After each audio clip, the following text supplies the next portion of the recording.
All right, everybody. Welcome to another episode of Simply Finance with Shane White. I am stoked today to have Jake Bullock on the podcast, one of the co-founders of Cann. Jake, welcome to the show. Thanks for having me. Appreciate it, man. Do you mind giving everyone just a little lowdown, a little intro into you and then the brand?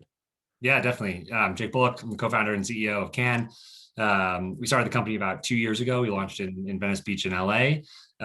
It's really a micro dose. We've got a range of products, but our core product sold in 6 packs. It's 2 milligrams of THC, 4 of CBD. And that combination really, we think, is what makes it social. We call them social tonics. The idea is that for most cannabis products, they're really unapproachable. People, either do too much if it's an edible, maybe they don't feel comfortable smoking or vaping. The idea is to make cannabis an approachable product for the mainstream. And in order to do that, you really need to unlock the social potential. If you think about other things that we consume, mild intoxicants, say alcohol or caffeine, right? We drink them, and maybe more importantly, we drink them in microdoses. And so that was really the thinking behind the product and the active ingredient. And in some ways, we're sort of insurgent in cannabis because we are all about getting people to drink less alcohol. This is not a product that is meant to be sort of, oh, you smoke a lot of weed, you should drink it instead. Like, that's not us, right? People that are sort of daily cannabis consumers may find our product not strong enough for them, right? This is really for that person that's walking down the street and they're thinking about drinking alcohol at the end of a long day or over the course of the weekend.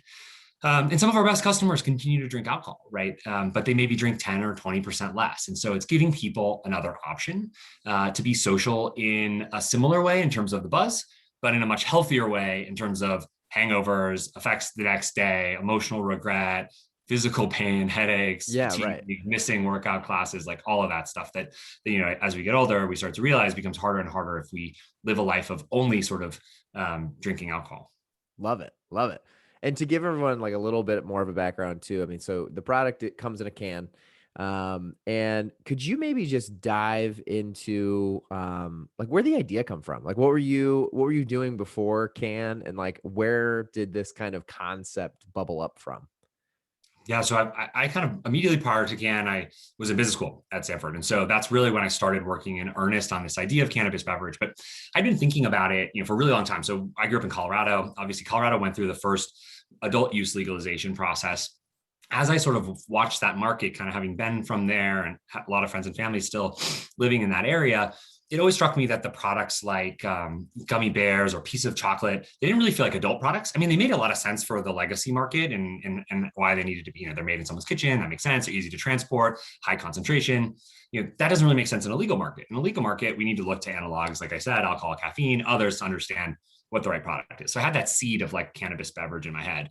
And I'd been an investment banking analyst right out of college, and actually met my co-founder, Luke, at Bain & Company in San Francisco. We were both management consultants. And then from there, I went on and did a lot of private equity investing, primarily in consumer restaurants and retail. I fell in love with this idea of consumer brands being sort of this sum of a lot of really, really small decisions that folks make in a company early on that determine whether it sort of gets through that filter or not.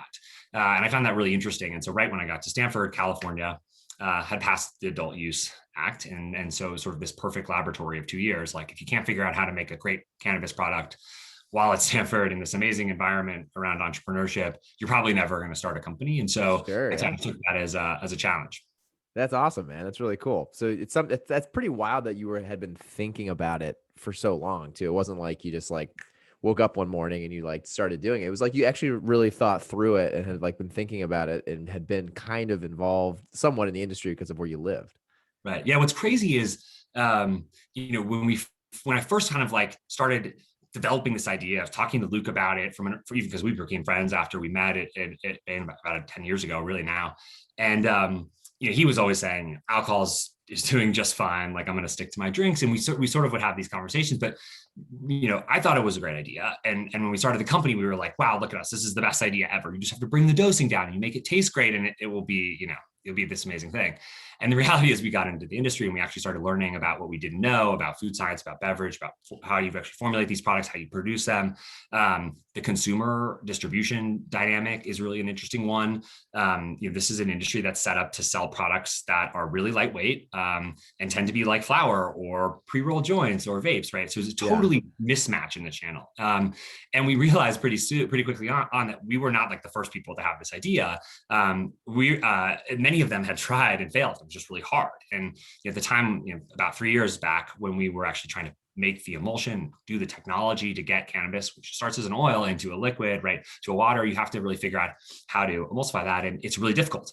So we locked ourselves in a room for 6 months and we tested every single, variation we could possibly think of in packaging, in emulsion technology, and formulation to get where we got. And so even though we sort of thought we were on this great idea, we very quickly realized that the hard part was the execution. And that's continued to be the case. Like at every step of the way, you can't run a beverage playbook in cannabis industry today because the dispensaries control the entire environment. And so you have all these regulations and restrictions and what you can and can't do. That's very different than alcohol. It's very different than soft drinks. And so, at every step of the way, we've had to sort of kind of just put our heads down and using brute force, come up with a solution that, maybe is not our ideal one, but it gets the job done.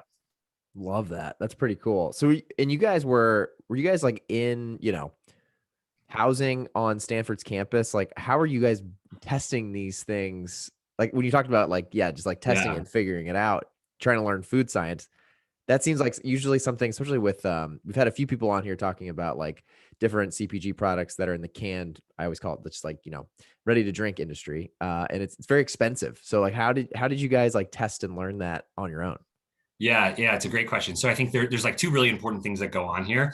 The first is in CPG broadly, kitchen grade is very different than sort of commercial grade, right?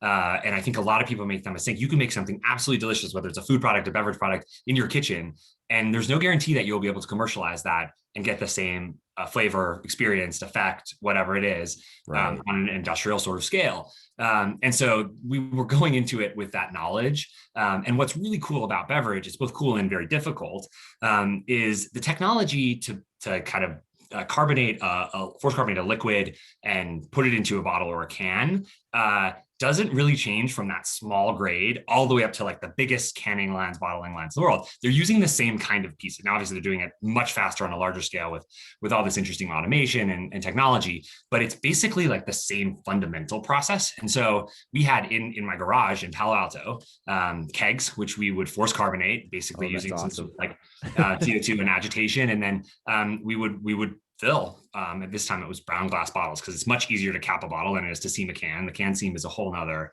ballgame, but you can do fairly inexpensively. So for beverage folks, there's ways to do this, and I highly recommend doing this, like setting it up in your kitchen, in your garage, somewhere where you can kind of control the entire experience from end to end. Because not only will you learn sort of like how to make this product, and it is really transferable on the beverage side. But it also cuts down on the cost. So the alternative is to go pay a formulator, and there's a lot of those folks out there. Pay them tens of thousands of dollars, maybe more, to build these prototypes for you and work with you. And the reality is, like, if you're building a food product and you can't do it yourself in your kitchen, you probably shouldn't be in the food and beverage industry. Like, you got to figure out how to control that experience, because every incentive that you will face commercially when you try to build this product is going to be in favor of like taking your money, trying to make you make something that's cheaper, that's easier from a product ingredient spec standpoint. Like, we don't have any preservatives in our product. Why don't we do that? Because it tastes better. Preservatives taste nasty. Like, if you put them in water and just determine the effect of this preservative on the water, you will have a really bad taste. And so, like, the fact that you can put that in a product, but you can't really tell as much, it doesn't change the fact that you're putting something gross into a product. We don't use concentrated juices because a concentrated juice doesn't have that sort of natural balance. The mouth feel, the intensity, flavor concentration is all off versus what a juice actually brings to the table. And people do it because it's cheaper, but we don't like it because it makes the taste worse. In vogue right now, like I'm drinking a LaCroix. This is very common, has natural flavors. You're like, oh, that's so nice. It's natural flavors. Well, it's natural with other natural flavors. So my grapefruit flavor in this LaCroix, like, isn't just from grapefruit. It's from other things as well. And why do they do that? Sometimes it's because they're trying to get the flavor right. And there's some of it like dialing up how you can extract and transfer into a total flavor profile. But it's mostly because there's cheaper sources to get that, right? And so why not use the cheap stuff instead of use the all natural stuff? And so we use all natural flavors for that reason. It makes our product taste better. And it's those types of things that you learn when you're in a kitchen, when you're in a lab, you're doing it yourself, and you're seeing those trade-offs and feeling them, experiencing them as you taste the product and through different versions. Yeah. Wow. Okay. Yeah, there's a lot there. So, and then this might sound like a dumb question, but I've always laughed thinking about, either alcohol or even your guys' product. How do it's gonna sound funny. How are you testing it? Like, are you getting like totally baked from just like testing tons of products? Like I always envision like two people trying to start a company in either of those industries, and like how many can you test in one sitting without having to take a little break? Right. Yeah, and that's a great question. So a couple of things. One, we're fortunate enough, when compared to alcohol, that we can formulate our product ex cannabis. And when we introduce the cannabis, we know that emulsion has no odor, no taste, does not change sort of the flavor experience Oh profile wow. of the beverage, which is a huge advantage for two reasons. One, it allows us to formulate, like you're saying, and test a ton of different product, knowing that like when we add the cannabis, it won't have an impact. But two, it also lets us have virgin versions of our product that we can give out in marketing and promotion, because you can't really give away free cannabis products, right? That's like a lot not allowed in any of these states. And so having the virgins allows people to actually taste the flavor and understand it. But you do have this problem where you're like, we try to do this stuff in the evening. That tends to help. Like you don't want to do like a bunch of formula and like product testing at 10 a.m. But often you have to, because I'll be at the facility and we'll be canning a new flavor. I always like to try it off the line because again, you never know all the different things that can happen through the product. And so as we try Sure. stuff off the line, that usually happens like at 9 in the morning before it goes canning for like a full day. And so you kind of have to deal with that a little bit. I mean, Yeah. thankfully our product is a microdose, right? So the idea is that you'll absorb it faster. It's going to be less intense than a 10 milligram edible you might take, and it will sort of what we call offset. You'll feel it sort of subside in the body, within the hour. So it has a very similar profile to in terms of strength to a light beer or a glass of wine. The rule of thumb of about 1 an hour is pretty good in terms of how your body processes it. Got it. Oh, that's interesting. That was gonna be my next question, was just, what can people expect when they drink it, like comparatively to a beer? Is it like pretty relative? So it is. That's interesting. So it's like one Yeah. an hour is kind of like what it takes for you to burn off one can. It's about right. Similar to alcohol, there's some extra kind of carry there. So if it's like 1 an hour, kind of up to 3, but then if you're gonna do 5 or 6, like you've got to probably maybe add an extra hour because Sure. that's what it adds. But it's meant to be similar in strength. It's a little bit of a different buzz. We think it's a better one. It makes you sort of feel like, at least for me, a little bit more myself, a little bit more comfortable. I don't feel like I'm putting on something. I'm sort of just able to relax and be myself and engage socially with others. It's trying to capture that sort of feeling of euphoria that you have at the very beginning of a cannabis experience, right? Not dissimilar from alcohol. Like no one wants to drink something and then be immediately, wasted drunk. Yeah. That wouldn't really work. It's that building, it's that sort of like energy that you get from kind of feeling it and then feeling it a little bit more that we're trying to capture. Oh, that's really cool. That's really cool because that is so true. Like, I mean, how many people have we all talked to who had just a little bit too much when it comes to cannabis, and then it like ruins the experience. So it's kind of flipping that on its head. Exactly. That's pretty cool, man. So and then one of the questions I had asked too was around early like minimal viable product. Like I work, I don't know if we talked about this before, but coming up through our X bar, we used to just give out bars to anyone and everyone all the time, and it's how we got a lot of early feedback. For a product like yours, and you kind of hit on it already, but like, how are you guys kind of able to do that? Was that just had to be at a smaller scale, or yeah, like how'd you go about that process of trying to get it in people's hands and getting that feedback early on? Yeah. So very, very early on, we would make this product, like I said, in my garage in Palo Alto or Luke's apartment at one point. And we would give it to folks. And we actually, thinking in terms of minimum viable product, we would do this in, brown glass bottles, or we would do it in big sort of like empty soda containers, different things like that. I think it's a huge advantage to do your early testing in not a final form. So no branding, make it kind of look like it is early because you want people to give you good feedback, and often people will sort of lie to you. And so there's certain things you can do, right? You can have them write it down. You can not be there when they try it. We would send them home with 6 packs and then send them like a survey to fill out. That Okay. helps. There's not the pressure of like us looking over them. We also made it really clear that everything is changeable, and when it's in a brown bottle with no label and like it feels like everything is changeable, right? And so you're more likely to get feedback from folks. I think one big watch out is you have to only test things that you believe in. Like this is not a sort of a question of, there may be some sort of phenomena that you're trying to identify that you can't fully appreciate. Like that's not the case. You're a consumer. You understand how this stuff works. Like Luke and I said, if we found something we both found was delicious, we would test it with consumers. But we weren't going to test something that was like one of us didn't like. That wasn't helpful. Consumers can only help you so much with this stuff because they don't really know how to articulate what they're experiencing. They don't really know, like someone will look at our lemon lavender flavor, for example, and be like, oh, lavender, like, I don't know if I would like that. It's our most popular flavor. In the summer, people absolutely love it. It's refreshing. It's light. It's almost better not to tell them the flavors, right? Because then you get that sort of unfiltered piece. The other thing we did, which was really interesting, is early on we went to, and this was back, before the pandemic, we had these big trade shows. We went to Expo West, which is a big natural foods trade show. Oh yeah. We brought our virgin products. We could never bring a cannabis product there, right? They actually wouldn't. They wouldn't let you because they wouldn't let you. And we're not even in the sort of traditional beverage world, right? So a lot of the benefit of going to these things is you get sort of industry insiders and supply chain, all this stuff, benefit out of it. We kind of went as a joke. We had big signs like, these are not our products. Like, don't ask us about our real products. And it was incredible for getting feedback because we probably had 2,000 people try the product over the course of 3 days.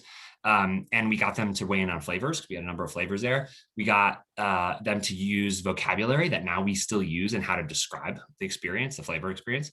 And so I highly recommend early on doing something like that. It was really putting ourselves out there. This was 3 months before we launched. And just see like, how do consumers respond? And we had an incredible response. We felt really good that what we had, we could launch with. that's really cool. That's funny that you like. I feel like most people would have, if they couldn't take their product to Expo West, they would have just either not gone or they would have gone and not had a booth. But that's pretty incredible that you guys went and like just had a virgin version of it and got feedback the only way you could. That's just a scrappy way to do it. Thousands of people, and they all tried it. And it's sort of like, when are you going to get that group of sort of food and beverage, industry professionals to weigh in on your product? Yeah, probably nowhere else, right? This might come off as maybe another dumb question, but I'm not as proficient, maybe I'm sure, as you are in this industry. But early on, a lot of times on this podcast, I talk about going from 0 to 1, and I can only imagine for you guys early on, you had to have gotten a ton of people who push back on the idea, the concept, like, couldn't it be scalable with the current laws? Like, I'm sure that was, and this is probably a question you answer all the time, but what was some of those like early pushbacks that you guys had to like push through and keep believing in your product? And like, do you have any key takeaways that you guys learned from that just to like keep pushing forward and making sure you brought the product you believed in to market? Yeah, it's a great question. We've got a ton and we continue to get them. Very early on, the first thing we heard was you can't do it. You can't actually manufacture a microdose cannabis beverage in a can, for all sorts of reasons. In California, for example, we have to do independent lab testing. This is true in almost all the states, and the range is plus or minus 10%. And so if you think about a product that is 100 milligrams, they're shooting for 90 to 110. Okay, great. At 2 milligrams, like we're talking about 1.8 to 2.2. That is a tiny window that we have to hit and prove that that's the amount of THC that's in the product. Makes it really difficult to manufacture. Precision has to be, and this is sort of almost getting to the point of like pharmaceutical type levels of precision, not traditional food and beverage. Cans also are interesting. There's like all sorts of packaging interactions that happen with emulsions. And so you have to solve that problem. That was one of the first science challenges we had. And so we had to go out and first prove to people that you could actually do this. And we were the first microdose beverage to launch in the world. We also the first product to sell in a 6-pack, like cans of 6-pack, which is really cool because we want people to think of it like a beer or like canned wine. And so that was really important for us. At one point, we were sort of like, do we avoid this whole science problem and go in glass, and like glass didn't feel authentic. Obviously the company's called Cann, so we had to sort of do True. that helped us sort of persevere. But then we also heard, beverage is a novelty, right? The products on the market no one likes. There was the legacy side had issues because really hard, the emulsion science. You get sort of like oily mouthfeel. The emulsion would break down something. There was sediment. Often these are really, really sugary, sort of like acidic lemonade type products because they're masking the cannabis taste. So that was something we were able to get rid of from the outset. But that kind of created a culture around cannabis beverages where people were like, it's a novelty. They don't really sell that fast. People don't actually really want to drink their weed. What's interesting about that, and I think it's a good lesson, is that is true. Like nothing like that in the moment, that was the case, right? Like if you took a snapshot of the industry, if you do it now, even if you look at the data in California, it's changed a lot over the last 2 years, in large part because of our product and some others. But you would make the same determination. You would say, oh, all the money is in flower, all the money is in vape. Like if you're selling an edible, you got to have 100 milligrams in the package because that's what you can charge, $25 for, and the economics work, right? There was so much of the entrenched existing retail structure built around this idea that we are selling, cannabis products to high tolerance cannabis consumers. Yeah. That's missing the point, right? Like we often joke that it feels at times we are selling light beer into these speakeasies at the end of prohibition, right? Like no one in a speakeasy wants light beer. Like they want to keep drinking their liquor. Like they've been doing that for the last, 10 years. That misses the opportunity of light beer. That misses the opportunity of mass market drinkers that don't want, 100 proof product. They want something they can have a number of them and be still a functioning human being the next day. And so that's really how we kind of overcame that. It was almost a positive to hear people say that because we knew from the consumer work, like we knew the demand was there. We knew that people liked the idea of this product. Every day, like someone will reach out and say, this was the exact product I had been dreaming of. Like I thought about this needed to exist. I'm so glad you guys made it. And so those things helped to kind of get us over. We had to keep falling back on those early consumers that said, like, please tell me you're doing this. Please tell me this product will exist. Because there are a lot of people that are going to sort of just have that sort of consensus status quo mindset, and they're looking at the stock and not really the flow. Yeah. Right. I mean, it seems like that would be where there had to have been this, or I'll back up. This is where I always say too, and I'm sure you've heard this, but like the idea is one thing. It's the follow through and actually bringing something to life that is like where all the magic is. Like I'm sure 1 million people had the same idea of like, we want to put cannabis in some sort of beverage. I'm sure that has been thought of so many times, but to get through and push back when you believe in a product, obviously you guys have done that numerous times. So I think that's very impressive. Yeah, totally. And in your point of like thinking about 0 to 1, another insight from that, I think, is don't let the idea prevent you, right? Like at the end of the day, winners and losers come from execution. Like I often get this comment from people. It's like, I've always wanted to start a company, but I've never had an idea I was excited about. And I was like, you're never going to start a company. Literally never. Like people use ideas to get over like the fear and anxiety and potentially like social shame of starting a company and failing. It's a complete mistake. Like put 10 good ideas in a basket, pull one out, start working on that idea. It's like the execution that will determine which path you follow, right? And like, if you're smart and good at this, you will make the right adjustments. Don't let the idea stop you. It's not really the relevant piece. I totally agree. I for the longest time, I was that kind of person. And then I don't know about you, and I'd be curious to know what your keys were early on with Cann. But I know for me, it was like, I always, envisioned anything I started was like this enormous project. And like, how do you tackle it and actually execute it? And I started just like turning things into like small daily tasks. Like this week, I want to get this thing done, but then how do you break that into like one thing a day that goes towards that thing? And then you add enough of those days and weeks and months up, you have things rolling. Is that kind of like how you did Cann? Like, did you guys kind of start with just like do you remember what you started with? Like, what was like the first thing you guys like had on an Excel sheet or a piece of paper and we're like, all right, this is the first thing we got to do? Yeah. Well, so the very, very first thing was we had 3 questions, sort of like, what can we answer these 3 questions? And it was sort of like, can you make this product? Can you raise the money? I can't remember what the third one was, but really, really fundamental ones that were sort of important for us to do go, no go. But once we got to the point where we raised the money, Luke and I were on the ground together day one in Venice Beach. We were like above someone's garage in this one big room. And we like locked ourselves in there. We were living together, like spending the entire day in this one room, all these big white walls. And we just started breaking it down. Like you said, like taking all the functional things we had to go do, breaking them into smaller parts, putting all those small parts on stickies, plastered the entire wall with stickies, and we're just like, okay, where do we start? And we just grab them and start working on it. And that Cool. added a lot of structure for us. It was great. I think the other thing we did, which was really smart, and I tell folks now I'm trying to like stop doing as much, but it's sort of beaten in us, which is we were open to everything. So everything was an opportunity. We like accepted random inbound LinkedIn's. We were like, anyone that would talk to us, we would talk to them, which was kind of crazy. And we spent a ton of our time, going down these roads that ended up like, now we look back being like, wow, that was a complete waste of time. But the idea of being really, really open to like anyone could help you, I think was also really valuable in those early days when we had to kind of just learn really fast and figure out the things that we didn't know, whether, if we were going to learn those ourselves or whether we're going to find somebody that didn't know them to teach us.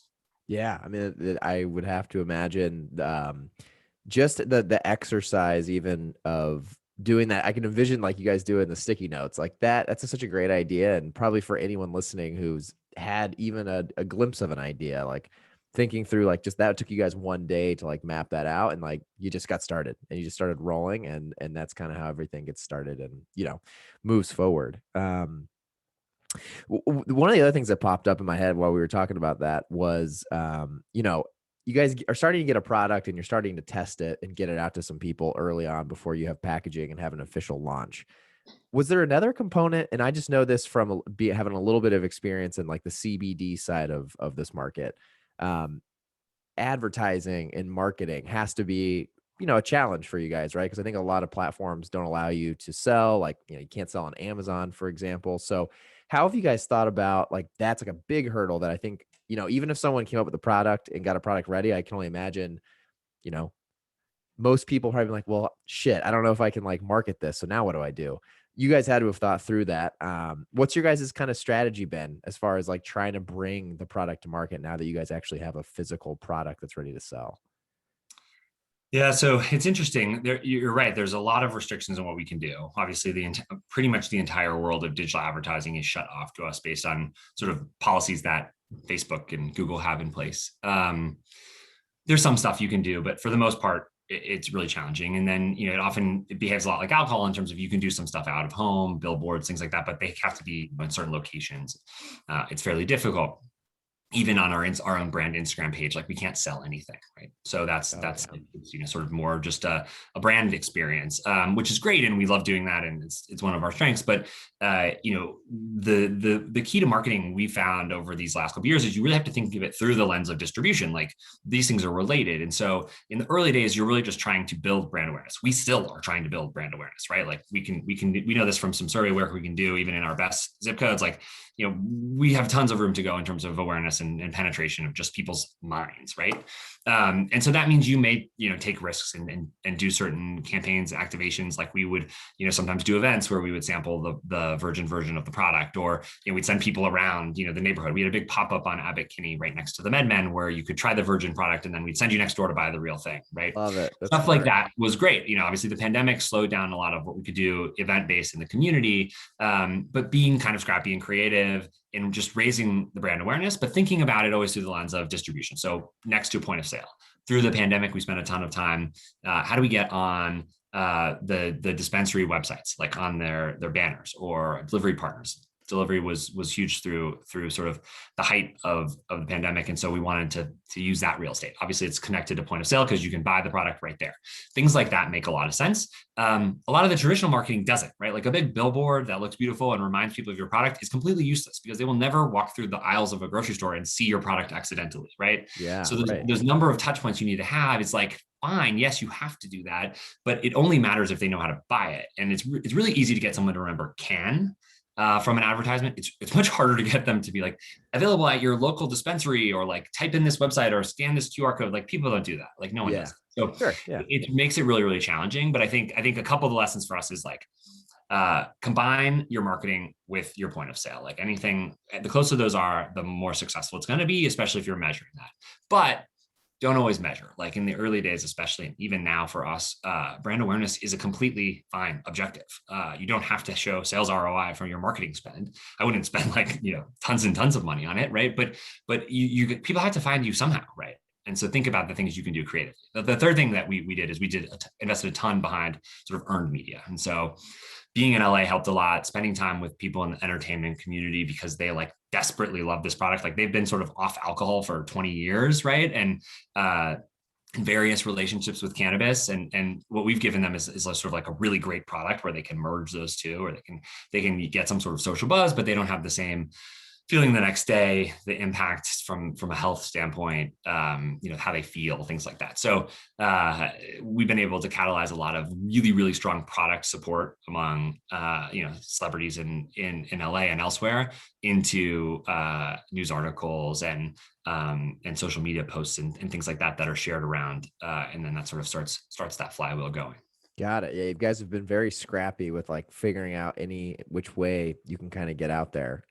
Speaking of, celebrities and some of that influence, and you kind of hit on some of this at the very beginning, but one of your key starting points was seeing if you could raise the capital. So could you maybe give everyone at a real high level, on here, because we're a finance podcast, just like what your guys' mindset was? I know in the CPG industry, and like I said at the beginning, I've talked to quite a few people on here now, and it's funny how there's, depending on the industry or the type of CPG brand, it seems there's definitely like two routes that founders go down of really wanting to raise capital early or try to bootstrap early and see what they can do with it.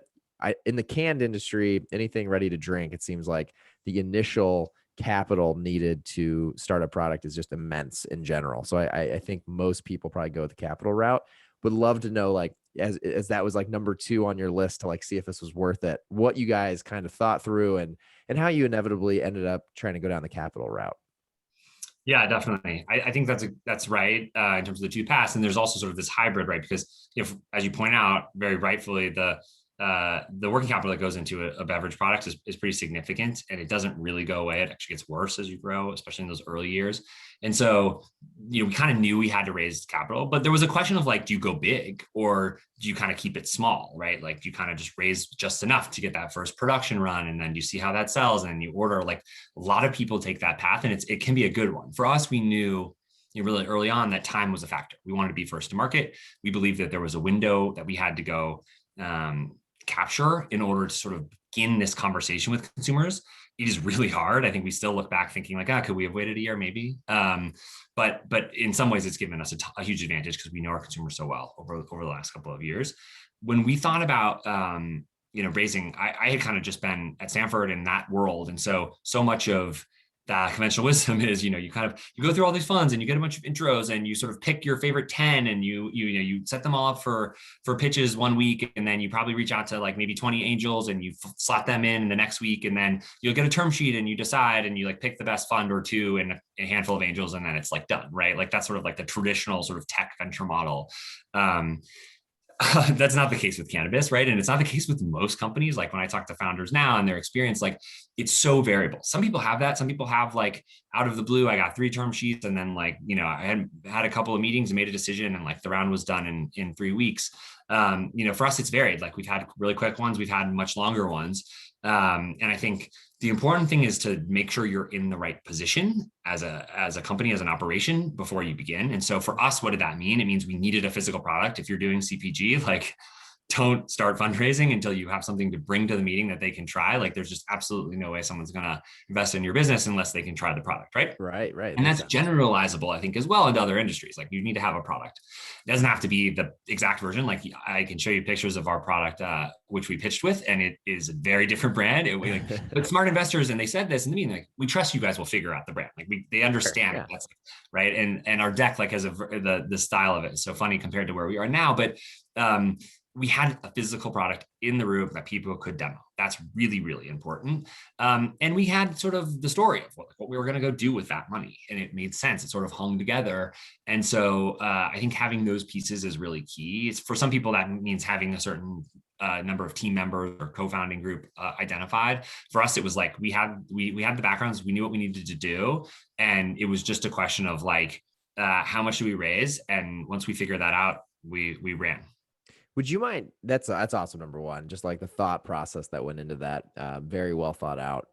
Number two, for people listening who've have never been close to this type of process, could you give anyone just a little bit of a rundown of like how you guys figured out how much you wanted to raise? Because I think, especially if you're at the stage of maybe like pre-mass production, like the process of like, how do you start to find out like what a run of Cann is going to cost you guys, and then like how long an investment round can really get you to run with, and how much you value the company like at a very high level. I think people like that in itself feels like a full-time job, and really hard to like think about. How did you guys kind of go about some of that?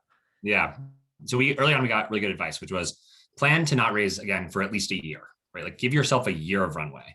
Now the question of how you go calculate the year of runway depends a lot on your business. And so the way we did that is we like literally listed out every type of expense. We forecasted over the year in sort of the scenario that we thought was most likely in terms of, how much we would sell and what that would look like and how much we would spend in some of these other buckets, marketing, if we hired anybody. I think we like planned for a bunch of hires sort of towards the end of the year. And then we thought about marketing in a really lean way, but we put numbers in against all of these sort of, budgets. Basically build your P&L and think about what the cash impacts are of those, and then, make it a year. And then the second thing I would say is then add 50%, because you're going to be wrong in a million ways. You're going to forget a ton of stuff, right?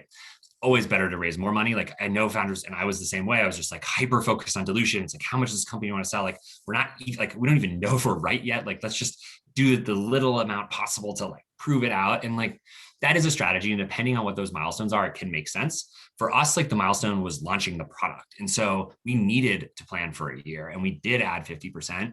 And the good news is about that is the only scenario in that case where you're raising again within a year is if things are going really, really well. And that's what happened to us. And so about 10 months later, we're back in the market because we just needed more cash because the thing was going and it was really exciting. You don't want to be in the situation where you like run out of money and you haven't hit those milestones, and then you're going back and explaining why. That's just not a fun conversation, and your investors aren't going to be very happy. So plan to hit the milestones, give yourself a buffer, and then, you kind of protect yourself against the worst case scenario. Got it. Yeah. Right. Okay. That makes sense. And that's cool. I mean, it's wild to think that in your industry too, that, when you hit that milestone, that meant you need more cash to keep this boat afloat, right? You gotta like keep going in Yeah. that direction. How did you guys, this is another question I've gotten from a ton of people is, how did you start the process of like trying to meet people? I think the first time I actually like saw your guys' brand was, I think Casey Neistat. I think he posted Yeah. something, or his wife posted something about it. I think that was a while ago, but then like, that's when I started noticing you guys in the news and just like the scene, and you guys got a lot of really big name people to invest in the brand. So how did you guys kind of like, it sounds like you were already very, intertwined into the LA entertainment scene. So I'm sure that might be part of it, but would love to No, know. we weren't. Oh, you weren't. We Okay. weren't at all. So it's crazy. Like everyone asks us all about on the celebrity piece, which I'll start with that, and I'll talk a little bit more about like general investors. But the celebrity piece, we were not at all. So what the strange thing started happening early on, where we would get people with blue checks would start following us on Instagram, and we were like so excited. We're like, what is this? Who's this person? Like, are they famous? Often they were like somewhat connected to the industry, or they were in the industry in some type of all sorts of different creative roles.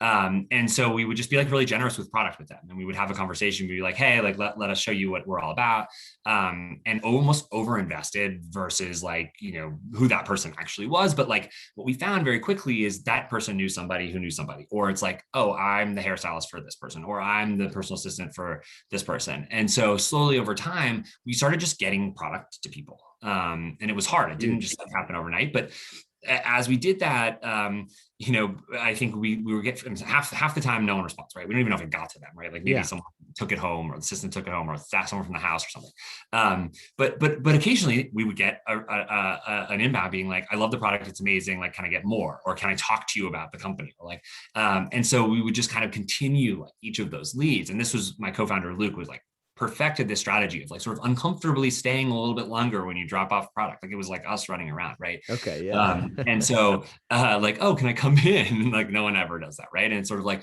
let me talk to you more about this. And he has this amazing personality where people don't feel threatened by that. So we were able to have those conversations, and not like 90% of them don't go anywhere, but it's the 10% that do. And then those people are the ones you actually want, because they had something connected to them in the product, in the experience, that was so powerful that they want to keep coming back to us. And so that was really the path. I tell founders that ask me, how do I get celebrities to invest in my company? It's like, it starts with the product. It's all about the product. Like only people you want to invest are the ones that love the product. And even then it's really hard, right? Because celebrities, famous people are used to, you sending them money, not them sending you money. It's a really challenging kind of dynamic. But if you can get to that place, it's awesome, because then they're investors. You treat them like you would treat your other investors. They help you out in certain ways. Like they're part of the story, and they get to see the progress and the growth. And so that I think was the key piece. Like it's really scrappy. It's hard to do.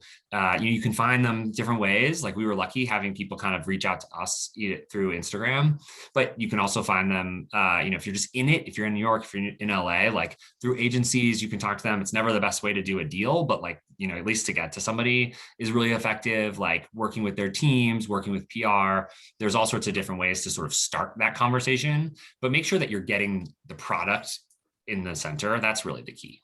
Got it. And that makes a ton of sense. I think that's valuable information for lots of different angles. I mean, you think about if you have like a celebrity you wanted to invest in your company and you just bombard them and try to go every angle, like, is that going to work? Who knows? But like it sounds like you guys really had an organic approach of just trying to get, first of all, you guys ironed out a great product. And I think that's the key there that I just heard was, your product's got to be phenomenal no matter what it is. Doesn't matter how you get to somebody. And then they got to love it. And then you guys just kept being scrappy and kept keeping up with it. And a couple of those dominoes fall. It's funny how, I always relate some of those kind of stories even back to, anything. Try and talk to you. Like, I didn't know. I reached out, and I always tell people, like, you never, what's that quote of like, you miss all the shots you don't take. Like if you don't Right. ever reach out or try or offer your product, like you never have a clue if you're going to get to talk to somebody or potentially get your product in their hands. Right. Yeah, it's a great point, and I think that's another insight that I sort of skipped over, which is you may have to respond like uncomfortably number of times. The follow up that we did was pretty shameless and not like an annoying way, right? Like each individual follow up was reasonable, but you may have to like message somebody 8 times before they get back to you. And it's not because, this is different than sort of like these sales emails that I get where it's like you get a million of them and it's actually easy because then you can, which ones to get rid of. But Right. it's actually that they're really busy. Like, Yeah. like, and they don't have the mind share to just like deal with any inbound.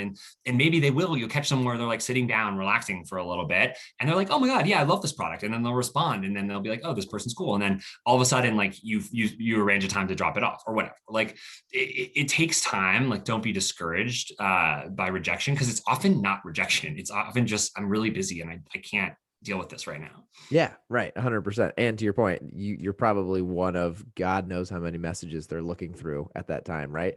So you just never know what's going to stick and when. That's awesome.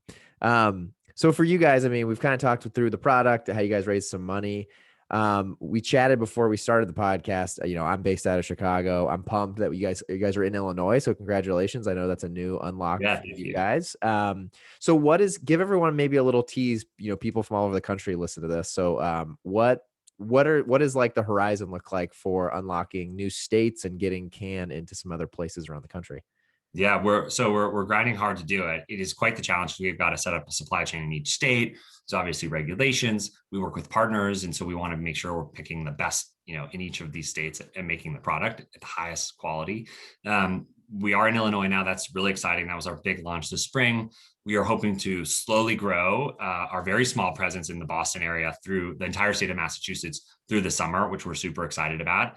And then, everyone's talking about it and can share, New Jersey and New York are super exciting markets. Like, Yeah. I think it's sort of the first time where we'll have some major sort of metropolitan market come on pretty quickly. It looks like New Jersey maybe first, New York sometime behind that, but both will be fantastic markets. And so it's our plan to be on those markets when they open for legal sales. So, I don't know exactly what that will be, maybe towards the end of the year for New Jersey, but really, really excited about the Northeast and the potential for those markets. And then, hopefully continue to expand. There's a lot of great places where cannabis is legal in the US currently where we're not. And so we're, having conversations in all those states and really trying to figure out what the right path is to open them. Love it. Love it. It's so super exciting.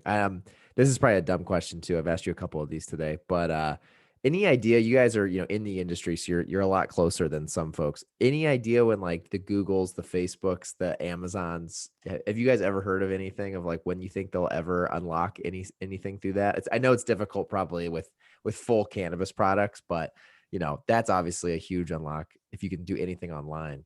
Yeah, it's a great question. I mean, we think about it a lot, partly because I think it's strategic and we should, as we're planning for the business, have a view on it.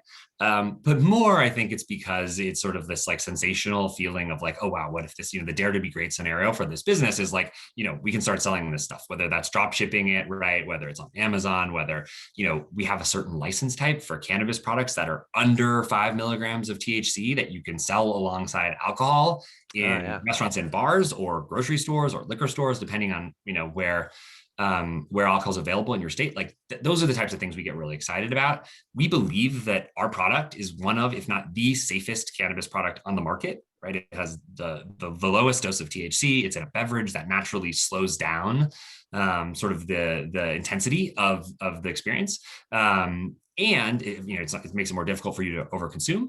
And so those are all really big advantages. If we think about drinking that product instead of an alcoholic product, like what impact does that have on public safety, public health in a community? All of these really bad things that are tied to alcohol, whether it's drunk driving, domestic abuse, child abuse, all of those types of things are really, really scary, bad things that we think we can kind of help with by having more cannabis products.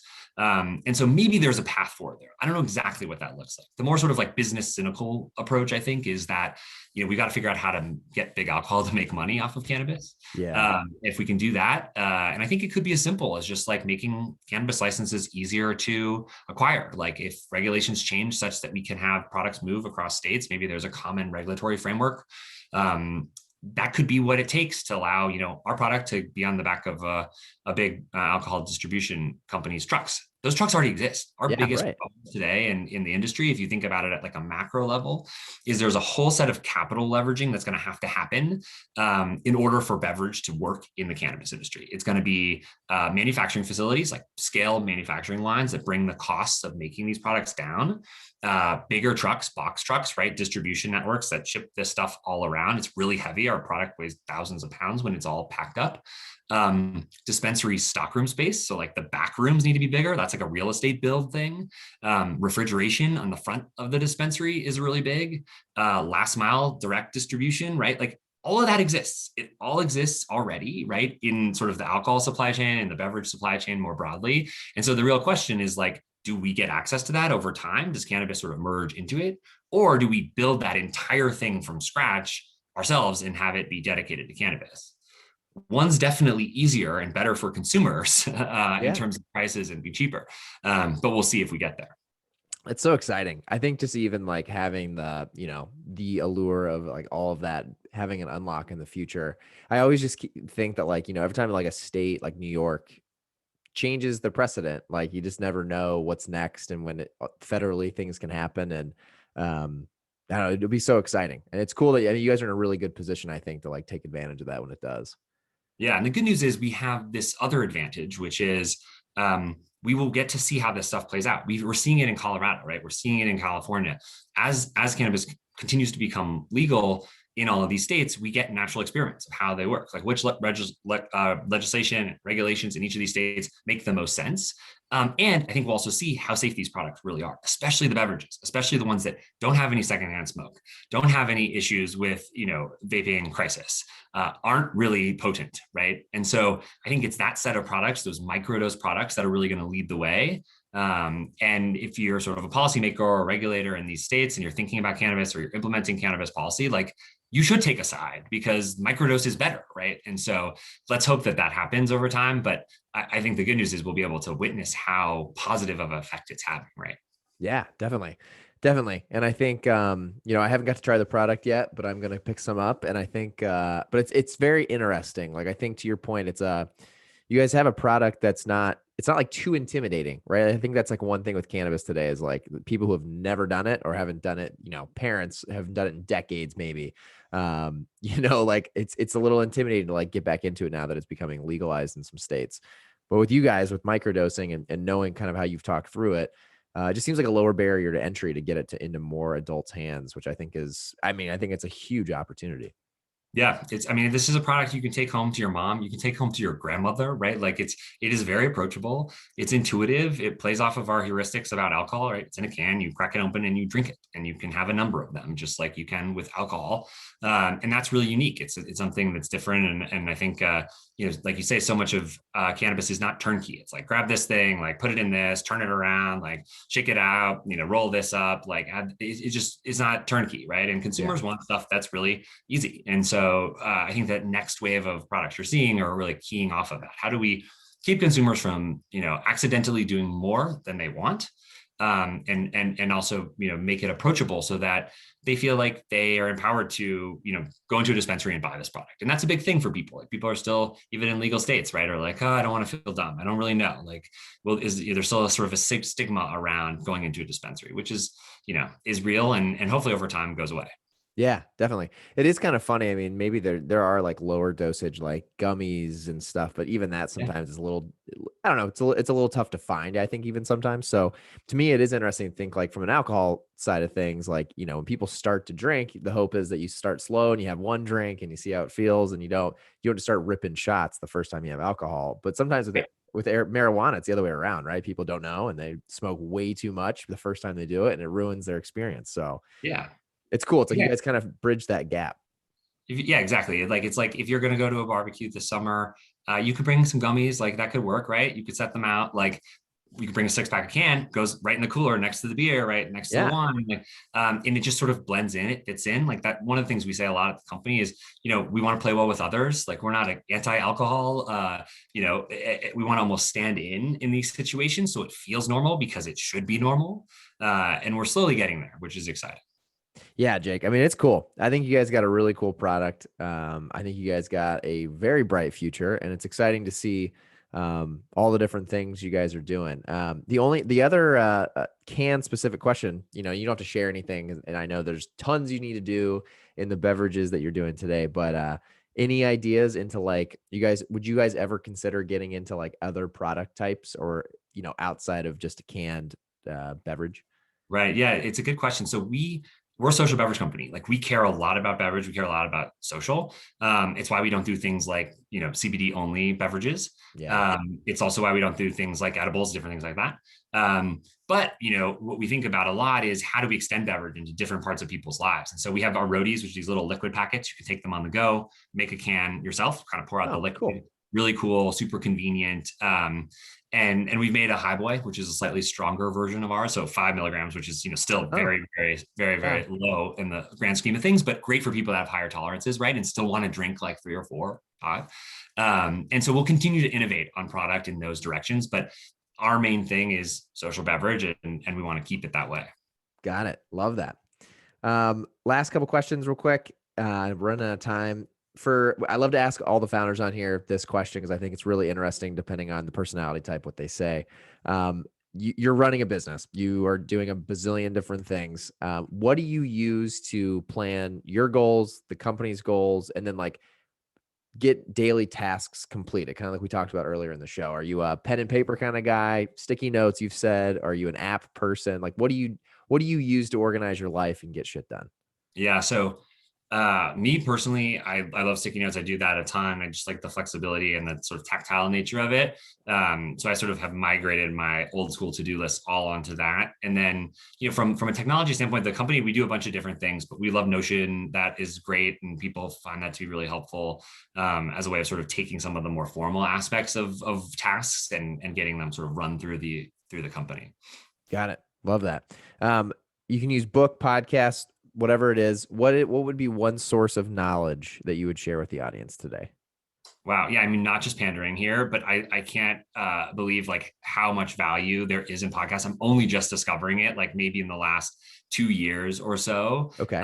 The ability, I think maybe the technology has changed. They become more searchable than they have in the past, but like the ability to find a topic that you're interested in and very quickly get that like first step. And it can be a really big step in some cases from like very smart people. And especially if you sort of like up the playback speed, you can really get through some serious information pretty fast.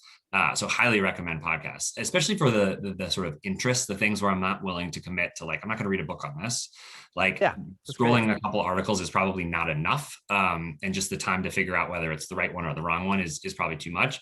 Where a pretty quick search on a couple of keywords or individuals, you can do a string of like 3 podcasts and kind of understand something, which is cool. Yeah, I'm definitely biased, obviously. I have a podcast, but yeah, I agree. You can learn so much while you're doing other things, which I think is pretty cool. Yeah. Um, Last and most important thing, Jake, how can the audience find and follow you? And then how can they find and follow Cann? And how can they try Cann? Yes, great. So Cann, we're at Drink Cann with 2 N's on Instagram. Also, our website is drinkcann.com. Also, if you're in California, shop.drinkcann.com is the best way to buy Cann. It's the cheapest price, and you can get it delivered to your door in bulk, which is fantastic. And yeah, check us out. We'll be hopefully in a number of new states soon. Awesome. We have a lot of people in Chicago that listen, so hopefully we'll get a Yeah, bunch of great. people just clearing you guys out here in the west suburbs. Yes, perfect. We love it. Awesome. Well, Jake, thank you so much for coming on the show, man. It was a pleasure getting to meet you and hearing your story. And hope you guys, wish you the best of luck. And I'm sure we'll be talking in the future. Yeah, thanks, Shane. Really appreciate Awesome. it.